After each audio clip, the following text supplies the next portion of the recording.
proceeding from this. So now here is the President of the United States, Mr. George Bush.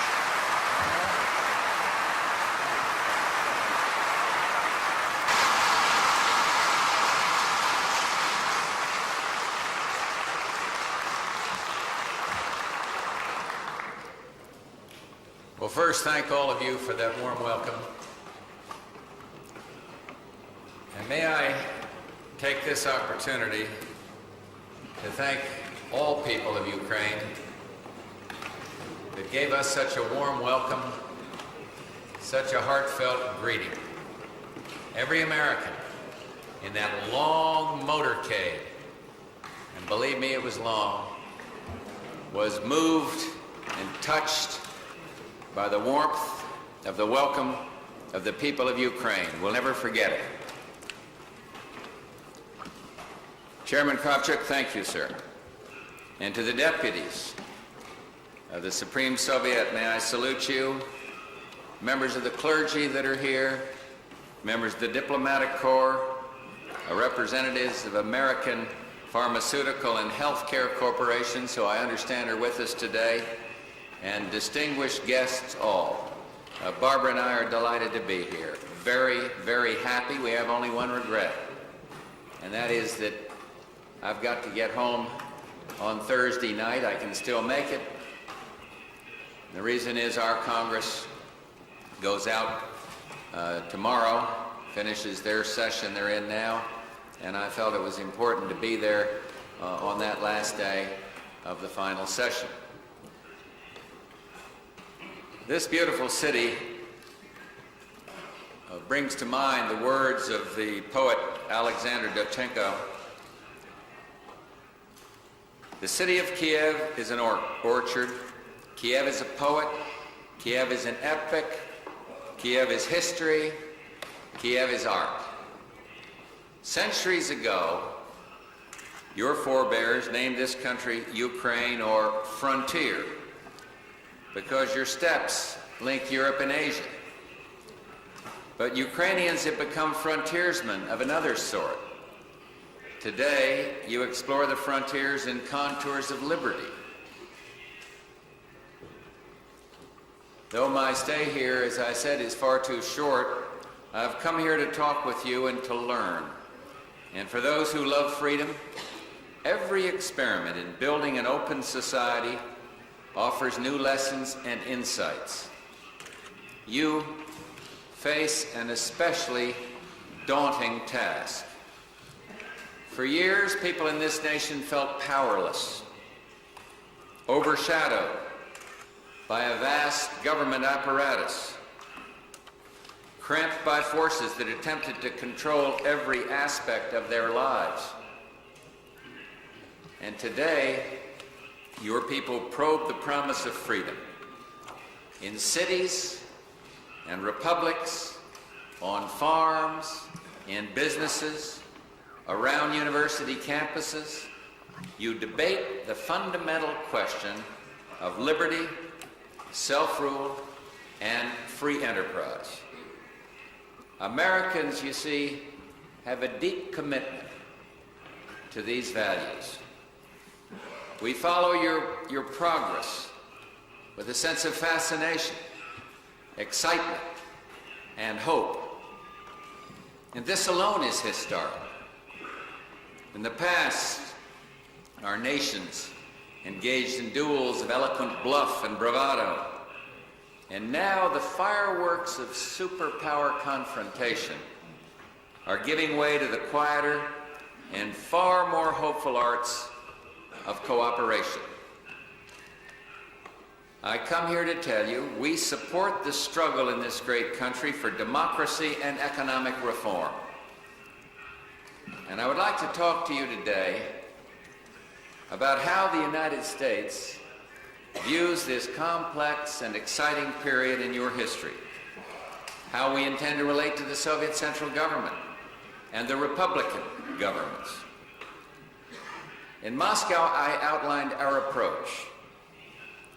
We will support those in the center and the republics who pursue freedom, democracy, and economic liberty. We will determine our support not on the basis of personalities, but on the basis of principles. And we cannot tell you how to reform your society. We will not try to pick winners and losers in political competition between republics or between republics in the center. That is your business. It's not the business of the United States of America. Do not doubt our real commitment, however, to reform. Do not think we can presume to solve your problems for you. Theodore Roosevelt, one of our great presidents, once wrote, "To be patronized is as offensive as to be insulted." No one of us cares permanently to have someone else conscientiously striving to do him good. What we want to work with, that's someone else for the good of both of us. That's what our former president said. We will work for the good of both of us, which means that we will not meddle in your internal affairs. Some people have urged the United States to choose between supporting President Gorbachev and supporting independence-minded leaders throughout the USSR. I consider this a false choice. In fairness, President Gorbachev has achieved astonishing things, and his policies of glasnost and perestroika and democratization point toward the goals of freedom, democracy, and economic liberty. We will maintain the strongest possible relationship with the Soviet government of President Gorbachev, but we also appreciate the new realities of life in the USSR.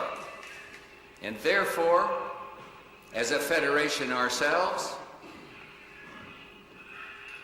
we want good relations, improved relations with the republics. So let me build upon my comments in Moscow by describing in more detail what Americans mean when we talk about freedom, democracy, and economic liberty. No terms have been abused more regularly nor more cynically than these. Throughout this century, despots have masqueraded as Democrats. Jailers have posed as liberators. And we can restore faith in government only by restoring meaning to these concepts. I don't want to sound like I'm lecturing, but let's begin with the broad term freedom. When Americans talk of freedom, we refer to people's ability to live without fear of government intrusion, without fear of harassment by their fellow citizens, without restricting others' freedom. We do not consider freedom a privilege to be doled out only to those who hold proper political views or belong to certain groups. We consider it an inalienable individual right bestowed upon all men and women. Lord Acton once observed, "The most certain test by which we judge whether a country is really free is the amount of security enjoyed by minorities." Freedom requires tolerance, a concept embedded in openness and glasnost, and in our First Amendment protections for the freedoms of speech, association, and religion, all religions. Tolerance nourishes hope. A priest wrote of glasnost, "Today, more than ever, the words of Paul the Apostle, spoken 2,000 years ago, ring out.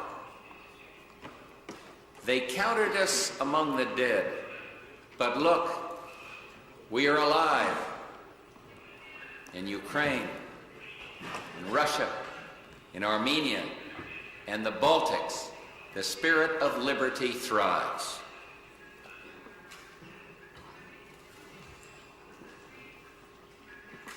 But freedom cannot survive if we let despots flourish or permit seemingly minor restrictions to multiply until they form chains, until they form shackles.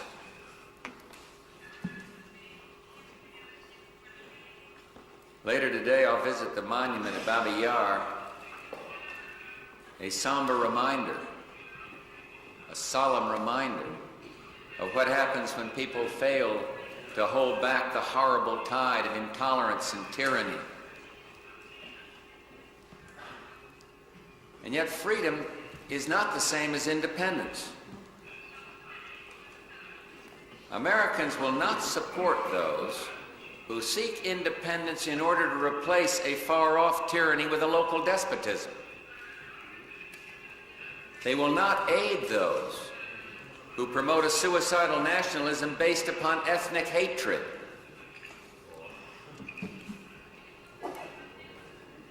We will support those who want to build democracy. And by democracy,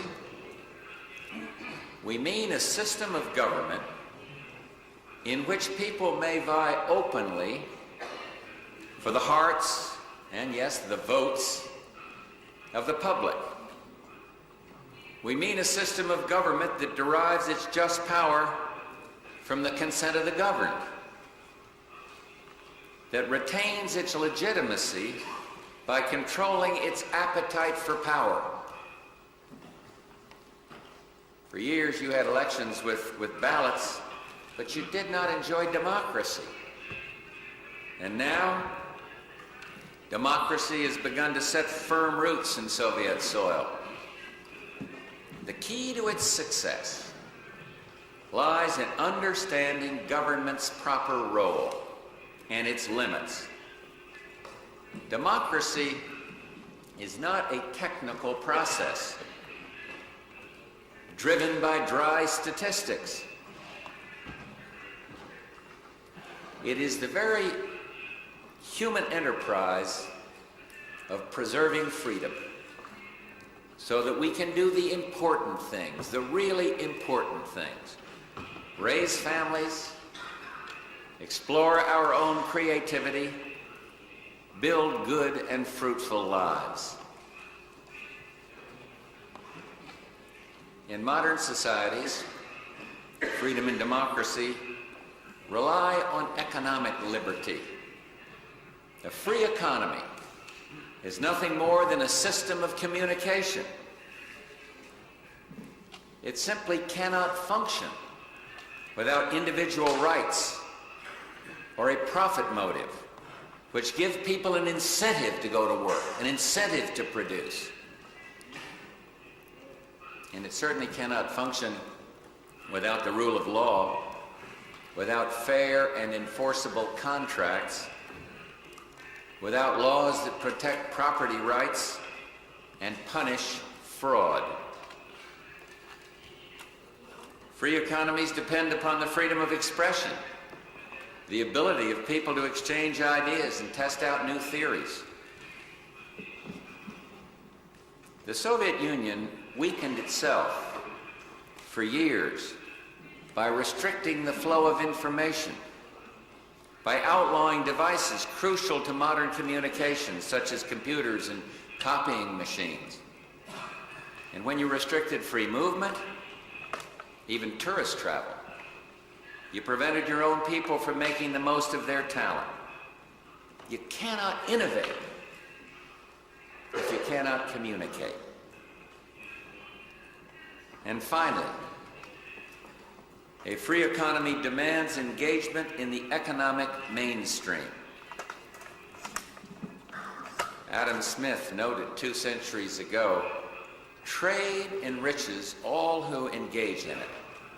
Isolation and protectionism doom its practitioners to degradation and want.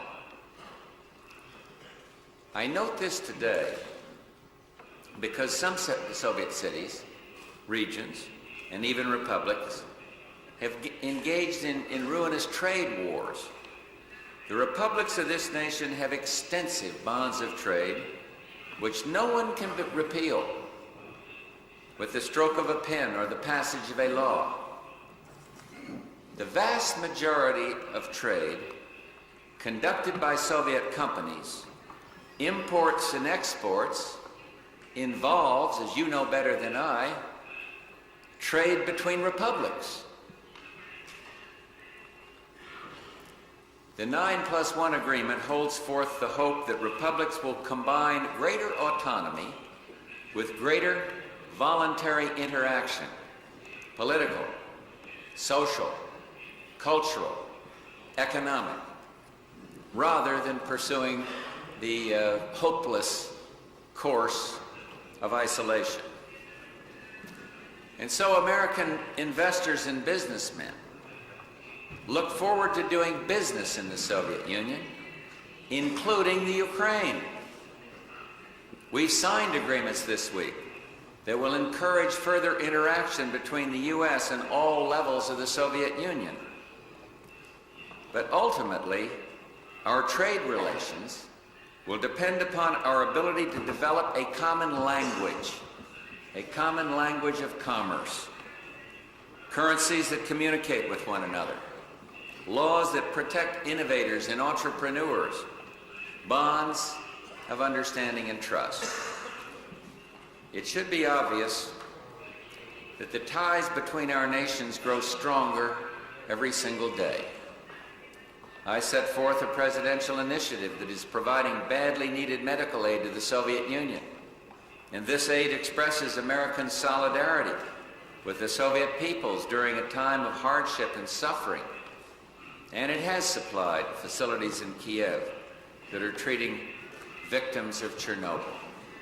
You should know that America's heart, the heart of all, hearts of all, went out to the people here at the time of Chernobyl. We have sent teams to help you improve upon the safety of Ukrainian nuclear plants and coal mines.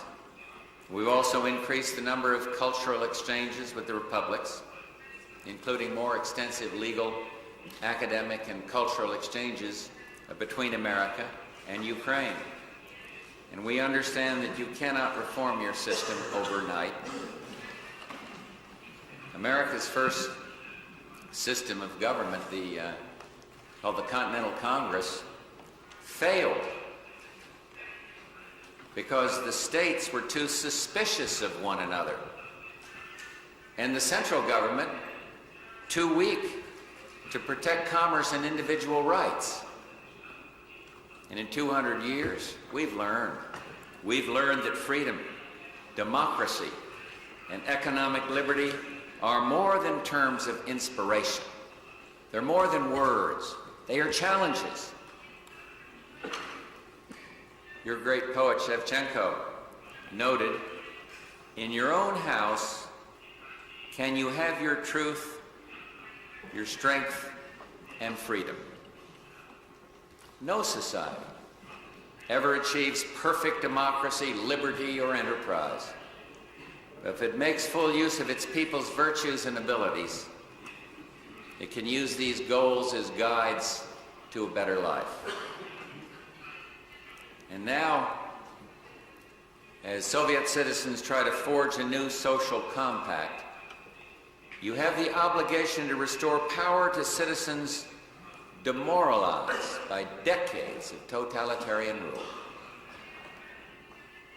You've got to give them hope and inspiration, determination, by showing your faith in their abilities. Societies that don't trust themselves or their people cannot provide freedom, and they can guarantee only the bleak tyranny of suspicion, avarice, and poverty. An old Ukrainian proverb says, "When you enter a great enterprise, free your soul from weakness. The peoples of the USSR have entered a great enterprise, full of courage and vigor. And I've come here today to say we support those who explore the frontiers of freedom. We will join these reformers on the path to what we appropriately call a new world order. You're the leaders. You are the participants in the political process. And I go home to an active political process. So if you saw me waving like mad from my limousine, it was in the thought that maybe some of those people along the line were people from Philadelphia or Pittsburgh or Detroit, where so many Ukrainian Americans live, where so many Ukrainian Americans are with me in the remarks I've made here today. This has been a great experience for Barbara and me to be here. We salute you. We salute the changes that we see. I remember the French expression, vive la différence, and I see different churnings around this chamber, and that's exactly the way it ought to be. One guy wants this, another one that. That's the way the process works when you're open and free, competing with ideas to see who's going to emerge correct and who can do the most for the people in Ukraine. And so, for us, this has been a wonderful trip, albeit far too short. And may I simply say, may God bless the people of Ukraine. Thank you very, very much.